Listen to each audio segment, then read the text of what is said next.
If you're covering your face and taking graduate students off the street because of what they published in a newspaper, don't call yourself an American. They've got families, they're productive members of society, like even where I live, like it's packing plants and stuff, you go through, wipe those out.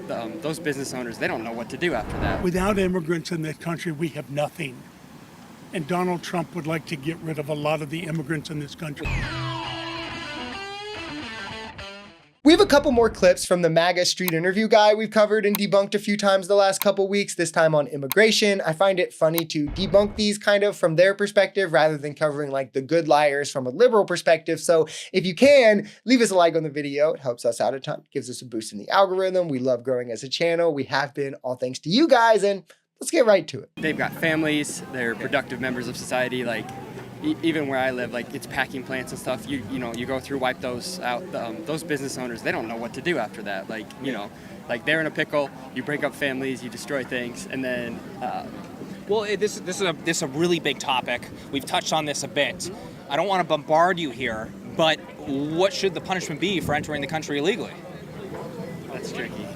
It's tough, It's tough because like when they're here, they're established, they're productive, they're paying taxes. It's tough because then you break up families, like you disrupt economies. There's a balance to it. This is objectively the correct answer. It's also where most of America is. If you look at polling, most people support pathways to citizenship for undocumented immigrants. So I hate when MAGA like tries to act like people are absurd when they say it, like, oh my God, you really think this? Like, yeah, and most of America does too. When we're talking about people who have been here for years or longer, are integrated one way or the other, however much that makes MAGA cry, and are just clearly not threats or dangers to society, very much less so than someone with, 34 felonies and a sexual assault civil case. Why and 23 allegations against them on the Epstein list, but why in the world would we give those people the boot and then elect the other one to president? But again, I digress. But again, giving these people the boot only hurts us financially. All for what? Some like moral standing? While all because of like, again, on a civil infraction at that, yet Trump's sexual assault civil infraction, all fine. It's racism, point blank, period. These people, they're fine with white guys getting off and they just want brown people punished harsher than they would ever sign off for a white American. Case in point, they whined about Trump even being formally convicted of 34 felonies, knowing he was going to face zero punishment. Literally just legally acknowledging he did the felony was far too much for the white guy, but send the brown people to random gulags in countries they've never been to. Somebody justify this to me as not racist. I dare you. I don't think he's doing a bad job. In fact, I think he's doing a pretty good job from what I'm seeing. Okay. But I guess I just am, what am I missing? I mean, you're saying authoritarianism. What's an example of that, do you say? I would say it's taking an unmarked van with officers who don't have any insignia of the agency they're working with. You're talking about ICE? Yeah. ICE, I don't know. Are they ICE? Are they the secret police? If you're ICE, put a badge on that says U.S. Department of Homeland Security, Immigration Control and Enforcement. Yeah. If you're doing what's legal, wear a badge.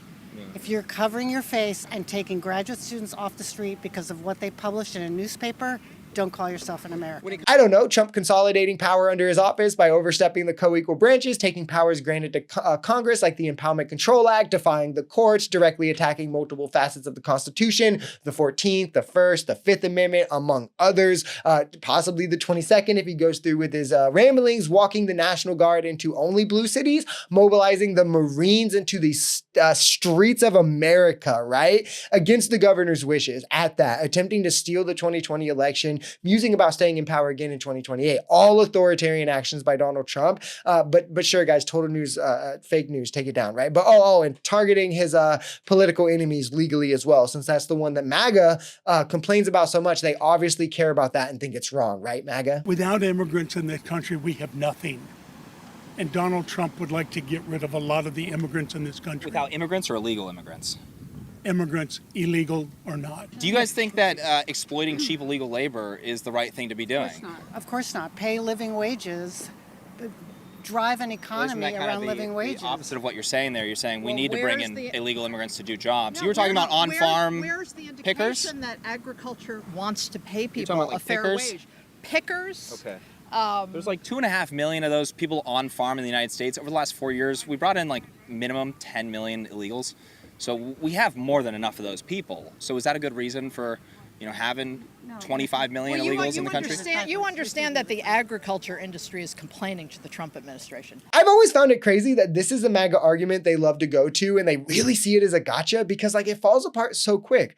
Our worldview is the one that accounts for undocumented immigrants being exploited for labor, right? Mass amnesty is what would prevent that by entitling them, one, to the legal minimum wage, which I also think should be higher, but it also grants them bargaining power to then negotiate for even better wages, which, by the way, would also then help other workers. But meanwhile, mass deportation never brings undocumented immigration to zero, right? Like it's a fantasy land if you think we're actually going to deport to zero. So however many, even if you want to say, well, we can get it to what 5% of what it is, 10% of what it is, 1% of what it is, whatever it is, those migrants are still going to be exploited. You're doing nothing to stop that. And what they said wasn't antithetical to that at all, like he's trying to make it. It's jobs that Americans typically wouldn't work, no matter what they're going to be paid. Not that they never would, but they're not going to fill them at the rate in which we need the jobs filled to have like the agriculture industry that we have, while migrants just seem to be more willing to do that type of work. They should absolutely get paid the same amount for it as anybody else, but that doesn't change the reality of who is more likely to fill those jobs being true. There's jobs in which you can look and there's certain demographics that are more likely to fill it, right? Men are more likely to fill construction work. Women are more likely to be caretakers, right? Undocumented immigrants are more likely to do manual labor, or I should say just immigrants writ large.